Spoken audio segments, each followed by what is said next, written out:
Hello and welcome to Healing from CPTSD. My name is Justin Vanderwind and I am your host.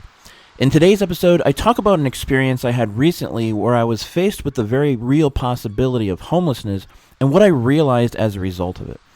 If you haven't done so already, be sure to head to our website at healingfromcptsd.com and sign up on our email list for regular updates, a free weekly newsletter, and to be first in line for the launch of the Healing from CPTSD course on January 8th, 2022. All links will be in the description below. All right, everybody, and welcome back to another episode of Healing from CPTSD. My name is Justin Vanderwind, and I am your host. So right off the bat, I just wanted to apologize for, sort of the lack. There seems to be a lagging in episodes that were released recently. My goal is to have one episode up a week, and that's what I've normally done. Unfortunately, I had something happen in my life recently that was significant enough to where I just couldn't do a podcast. I had to focus on some other stuff. So it's actually that event that I wanted to talk about in today's episode because it really ties into, dealing with CPTSD and narcissistic abuse and not having a solid support system and being able to trust people and all that type of stuff. So I won't go into all the details of, what happened, but suffice it to say, I'm currently in sort of a living situation that's not ideal. And, things recently got to a point where I was like, man, I might, because currently, just so you know, I'm not setting the world on fire as far as finances are concerned. So I don't have a lot of money. I don't have a support system, and so it's tough. Like I'm just kind of like, stuck in that world where you kind of have to keep living paycheck to paycheck. And if something happens to that, then your options are limited to no options at all. So that's the situation I've been in. And, I was like, man, I might have to actually become homeless. And obviously, the living situations weren't good and were a cause for a lot of strain, and in my life and, anxiety and all that type of stuff. But, the idea of homelessness was an even greater strain. And, it kind of triggered, like little panic attacks or whatever for me. And because it's like, I was sort of in this place where I was like, man, this could be it. Now I've been a little bit homeless before. I've had to live out of my car before a few years back. So I know how to do it with a car, but I've never had to do it without a car, and I currently don't have a car either. So this would have been like just, doing raw homelessness, right? So, I was feeling kind of panicked and overwhelmed because, a lot of us that have CPTSD, people feel overwhelmed as it is, but when you've got something like CPTSD, if you have CPTSD, you know what I mean. If you're listening to this and you don't, it's literally a stress disorder. So feelings of overwhelm are pretty much always with us. And it's just really more intense, That's kind of how it is to live in life with CPTSD. It's almost like everything is overwhelming, right? Like, whereas like if you look at like a doctor or nurses or, people that are firefighters or police officers or something, there's certain positions in life that are really high stress situations that can make people feel those feelings of intense overwhelm. And so for those people who are doing those type of jobs, they can handle that level of stress without, but so everyday stuff for them is not overwhelming or not a problem for them. For those of us with CPTSD, everyday stuff could be it may not be everything, but a lot of things that everyday people take for granted might be just a little overwhelming for us, right? And that doesn't mean we're having a full-blown emotional flashback or anything, or you may not even realize it, looking at the person from the outside. But a lot of us are kind of walking around with a lot of anxiety and feelings of just being overwhelmed, right? Honestly, an emotional flashback, in an emotional flashback, you kind of go back to a psychological and emotional place within you where you feel like not only an overwhelmed child, but a helpless and powerless child. And so many of us, because we didn't, if you grew up with narcissistic abuse, your inner self, we've got to do a lot of work on our inner self to kind of grow emotionally where we've been stunted. And, it wasn't our fault, but, that's kind of, for a lot of us, that's what it's like living in this world, right? Like trying to survive as adults, but kind of feeling like, you're kind of like a helpless, powerless child. It's hard to switch that off, right? So it takes healing and reconditioning and stuff like that. So anyway, I was experiencing that, those intense feelings, and just really feeling so unbelievably alone and so abandoned and just so like helpless and powerless. And I thought to myself, for some reason the thought popped into my head, like, what would I do if I was homeless, right? Like if I was on the streets, or maybe even just starting out with nothing, right? Like not even clothes on my back, right? Like no ID, no bank account, no family, no friends. I don't know why the thought popped into my head, but it began something really interesting that I ultimately put together as a result of having this experience, sort of mentally and emotionally, where I actually, because I thought I might have to actually do this, but I decided to go through, like, in my imagination, right? Like I kind of just got out a piece of, like, a notepad and a pen and just started writing down, like, okay, what if I had to start at absolute ground zero, right? With no friends, no family, no money, no nothing. And I went through each of these steps, and I kind of just walked through what I would do and what my options were at each stage, and how I would get out of that stage. And before I knew it, I was creating almost like a system of steps to go through if you were from ground zero all the way through. And I just kept going. Obviously, if you're in a homeless situation, your main goal is to do everything you can to just get a roof over your head. But I decided to take it a little further and go from, like, if I was at ground zero all the way through to getting a roof over my head, but continued on through to like financial freedom and really thriving in life. And before you knew it, I had this system in place, almost like, because the reason I was feeling so insecure is because I didn't know what I would do if I was homeless. I almost felt like, and I realized I felt like that on a regular basis. It's sort of like in the back of my mind, like I just have like my entire life so far anyway, I've always had this feeling of like insecurity, and not just general everyday insecurity, but like that fundamental insecurity, like things aren't okay, right? And that does come from growing up in a tumultuous and toxic, home. But I didn't even realize that I felt that way completely, because I just grew up like that. You know what I mean? So I just always felt totally helpless. I felt like I always felt like I didn't know what to do or what I would do. And I began to not only be scared that I didn't have a support system, but kind of angry, because it's like, man, like all these people, there's so many people that have the support systems and they don't realize how valuable that actually is, right? Or then if you're faced with homelessness, it's weird, because it's like, well, it's people that are your friends and stuff like that. It's like, it's a weird situation, because on the one hand, it's like, I wouldn't expect anyone to say, hey, come stay in my house for a while, I get it. You know what I'm saying? Like, I'm not sure how sure I am that nobody wants like some stranger, but although if it's your friends or family or something, you're not a stranger. Or just, I don't know, someone in that situation of homelessness where and I realized and so I was kind of mad about that and kind of hurt, right? It's like, there's so many people that just don't care. There's no compassion. Like, what do? You're just like out there in the wilderness on your own on the streets, and nobody, especially if you actually are homeless, it's, and I experienced this again living out of my car, but if people found out that I was living out of my car, it changes the way they look at you, right? Like you're in another world that nobody wants to, not only does nobody want to go deal with homeless people, but no one knows how to deal with homelessness, I guess, unless they've been in it and then were successfully able to come through it.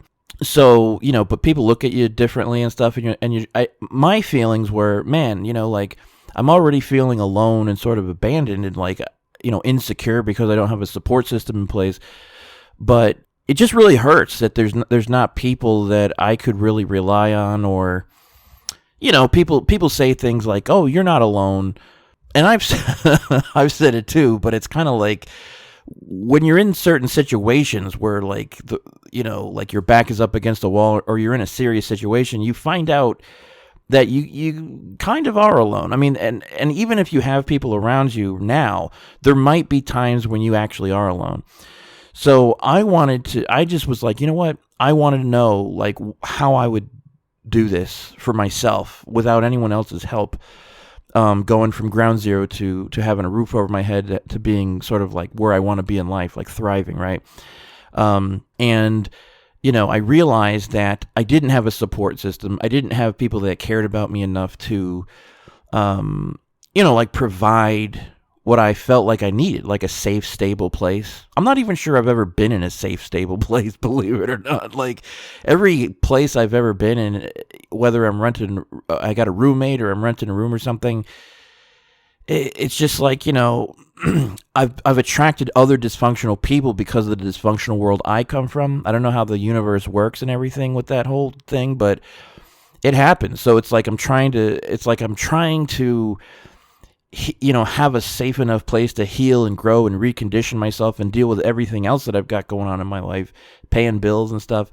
And then, if I'm living with some other, then it's like I just got more problems with with people that I'm living with or whatever. So, you kind of get stuck in this like world where it's hard to get out. But yeah, I just realized how insecure and sort of frightening it was to feel like I had no system of support and I had no support system. So that's when I realized, because I don't have a support system, I would have to create a system for support. And it's this system, it's almost like a code for life. Like, how people are like, well, there's no handbook for life. Well, there could be if someone just sat down and made one. Honestly, right? So I kind of did that a little bit. And so what I decided to do was, I was like, man, not only do I have this plan in place, but I want to prepare myself in the event that I had to become homeless, because it would give me that sense of empowerment and more security if I knew that I knew what I was doing or how to handle certain situations. And what I did was, I didn't just create the system, but I started going through each step based on where I am now.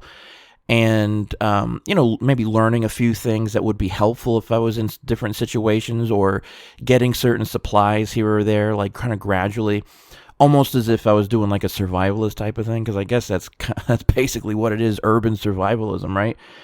But what's interesting is like, I found it to be fun, but it was so unbelievably empowering and I felt so much better, right? Like even now, from where I was a couple weeks ago, I just was like, man, I feel so alone and helpless.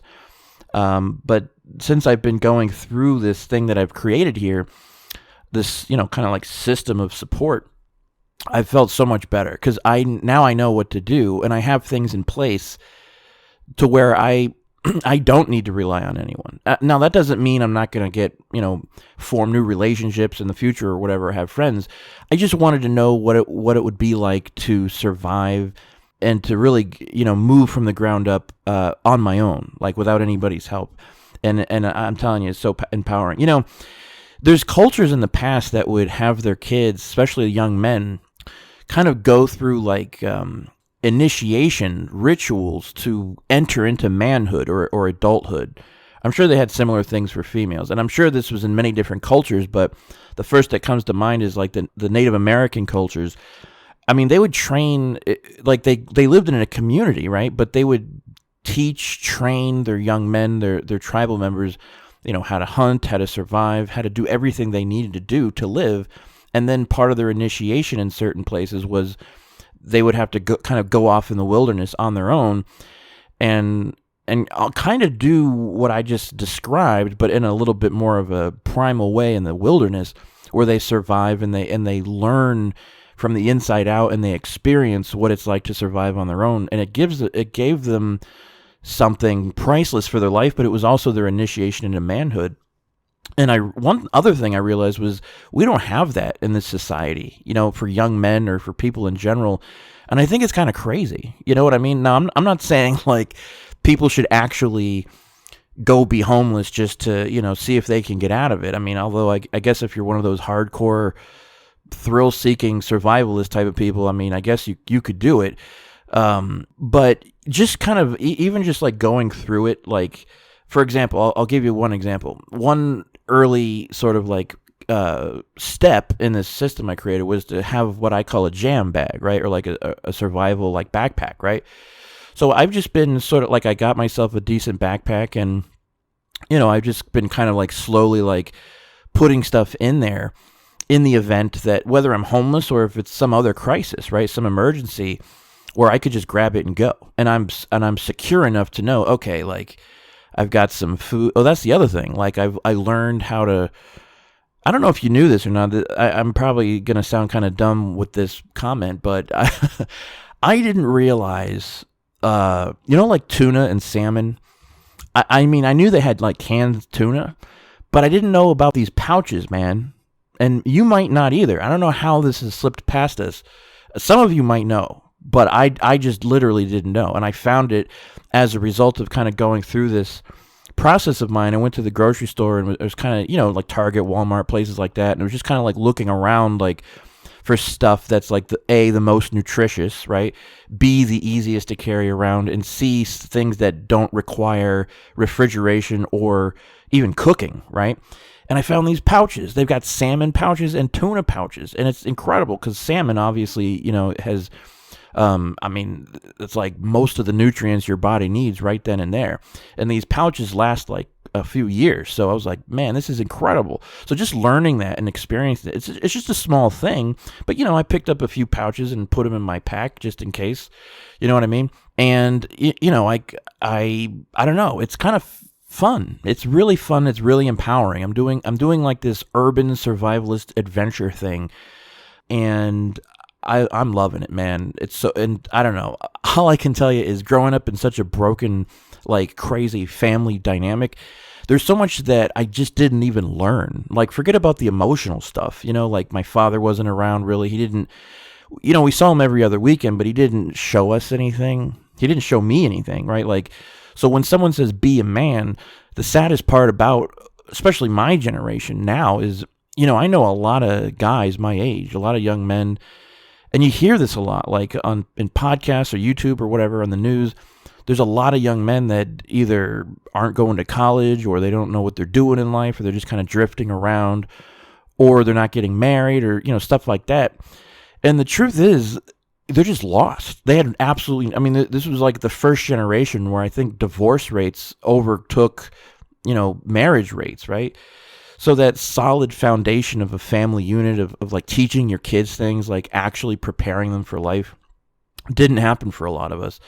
Honestly, I don't know, maybe if your parents don't do those things, don't teach you how to cook and change a tire, and you know what I mean, like basic stuff that, you listening to this might be like, oh, that's all basic stuff, but there's a lot of us, you'd be amazed how much stuff we don't actually know. And that just kind of leads to like feeling more inner shame and more like kind of like feelings of overwhelm because we don't know what to do, and there's so many things to learn, we don't even know where to start. So it's kind of shut down a little bit. But the school systems don't teach kids this stuff, so I don't know. I don't really get it. Like, I feel like there should be some kind of course or something, something where people can go and learn all this stuff, right? Like, learn what really life is, like the actual stuff we need to know in life, right? Like, go to school and learn algebra and English and social studies or whatever. But why aren't we learning like things that actually matter? So this applies to everybody, but more so for those of us with CPTSD and who don't have like families or whatever. Who a lot of us are homeless. A lot of us have been homeless, and the two main reasons is A, it's difficult to function and handle stress, which includes holding down jobs and paying bills and all that stuff. And B, no solid support system. I realized we needed something better. I needed something better. I just realized what I needed, what I wanted, and what I needed, people just weren't capable of giving to me, right? Like, there was no place for me to go where I could find like a system that I created here. I had to like just create it. And I don't know, I just think it's really weird. But like even if someone let me crash at their place for a little bit, that's all fine and good, but at the same time it's like it's not enough. It's not enough. Like, that's not what I need. The truth is, it's not what I need, but it's also like most people wouldn't know what to tell you anyway, right? They might be nice people, but they wouldn't know what to say, right? So now, like, I know what to say at every step of the way, at every juncture, And I'm not somebody who, obviously if you're homeless because you've got an addiction issue or something, that's a whole other ballgame. I'm not in that category. So my goal wouldn't be to just keep being homeless. I mean, and I feel bad because I think a lot of those homeless people don't have any idea of, like getting food stamps is one thing, trying to get into a shelter or some kind of government subsidized housing is one thing. But for so many of us, we've fallen through the cracks. And I think what I'm trying to say is it's not good enough. Like, what society has to offer currently is just not good enough. We need something better. So I put something together for myself. I mean, I guess I'll share it in a course or something, or a video or something on the channel here. But I think it's empowering. Like, even if you have friends and stuff, like if you go through something like this and you kind of empower and cultivate yourself and kind of train yourself. I mean, I use the word train. It doesn't have to be like military survivalist training or anything like that, but just little stuff here and there, like just experiencing more than anything what you would do. Like, just put yourself in a particular situation sort of in your mind and then say, okay, like, what would I do? And then just create a system for what you would do. And you have that with you no matter what happens. I even like simplified the system and printed it out and folded it up and put one in my wallet just so I would have that. Even like if something happened, and it's almost like, out in California, they had those fires where a lot of people, they had to like pick up and go, right? Like the fires were coming. So, I think this is good stuff. Like my bag here, my jam bag, as I call it, is helpful in more ways than one, but it feels so much better. I can't tell you how much better I feel. And I don't know why more therapists don't talk about stuff like this. I don't get it. I really don't understand. It's also like people don't care about other people in a real way. I mean, they might care, like, giving them a hug or like a banana or something, or like taking them out for lunch or something. But like, I just feel like so many people need something so much more fundamental where they can, have a safe place to be, to heal and recondition themselves and get back on their feet. If they have to, because how many people live in situations where it's like, they're dealing with some form of domestic violence or domestic abuse, and it's like they're in a situation where it's like, okay, like someone might say, well, you just got to get out of there.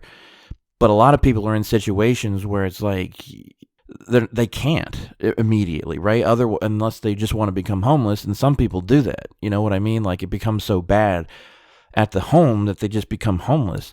And that's terrible. I mean, so I think people should at least, like, if they're in that situation, they should know, like, okay, these are my options. This is what I can do. This is where to go, stuff like that, instead of just being kind of like told, like, oh, good luck. You know what I mean? And do you know why people like us are told good luck? It's because most of these people just in the world, they don't have any experience with stuff like this. Are you kidding me? Homelessness? Some people do. But a lot of people don't. Even, like high up, well-educated people, professors, people, CEOs, business people, a lot of them have no idea. So they wouldn't be able to help you anyway. You see what I mean?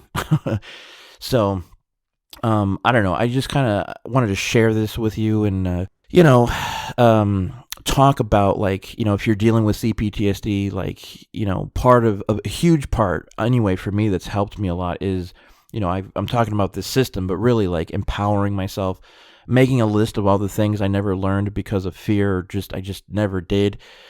And just actually going through and learning those things, even if it's a little embarrassing, like there's certain adults that, they just never learn how to swim or ride a bike. Maybe I know how to do those things, but there's other things that's like, it might be kind of embarrassing, but we're all humans. Nobody's perfect. And, so I think if you go through and learn things and empower yourself with experiential knowledge of how to survive and thrive, It'll really help that inner child, that sort of, that not only wounded inner child, the wounded inner child needs healing and compassion, but the part of the inner child that's sort of like feeling helpless, right, and abandoned, those feelings will go away when you are empowered with knowledge of I use the word survival, but I'm not talking about going into the woods or something, but just, like how to do things, how to cook, like how to be self-sufficient.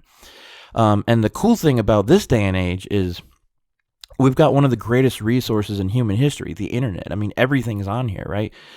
So it's almost like anything you want to know. There's blog posts, there's YouTube videos, there's podcasts, and most of them it's free information. I just wanted to share that with you guys, and I plan on, obviously I'm working on this CPTSD course that's launching January 8th of 2022. But I'll figure out a way to put this system, or just make it available. I'll just share it so people can see it, or, have some idea, or have something to kind of like something to go on, instead of just like it's like the whole society turns their back on you. It's crazy. So, who knows? Maybe this will evolve into something more ultimately, where there's some kind of more involved course with learning these skills and stuff like that for empowerment. And that's also a form of, learning to reparent your inner child. There's sort of like remothering, and then there's refathering. Developing sort of a strong inner father is kind of what I'm talking about now, with things like survival and, self-efficiency and stuff like that. So, think about it also, like just the society that we live in now. It's really, cushy and convenient and comfortable. But we've got I think for the first time in human history, we've got a whole bunch of people that, like, if something happened, right, like where we had to go back to living in the woods or something, or like we didn't have electricity or whatever, forget about internet. Like, people wouldn't have no idea what to do. Think about it. It would like would just be almost like we'd become babies again. We would have no clue. Some people know how to survive in the woods, but not most of us. If they don't have access to a grocery store, I don't know. You know what I mean? So anyway, I just wanted to share that with you guys, and apologize for the sort of lag in episodes I was uploading. But we're back on track now for one a week. And you know what? I'm going to have more content coming out after I'm done with this course, but it's just so much involved with putting this course together that I'm just doing one episode a week here for right now. But anyway, I hope you guys are doing well. If you're alone, you're not alone. It's a weird thing to say now because you might, at least there's podcasts, right? Like, at least we can connect with each other. But I really want to give something more to people than just a Facebook group, or, you know what I mean? Like, so that's my goal too. That's part of my goal. So things are happening, things are coming. And you're not alone completely, but if you find yourself in a situation where you are, it would help you significantly to know what to do in those situations and prepare for it ahead of time. So anyway, I hope you guys are doing well, and I'll see you in the next episode. Take care.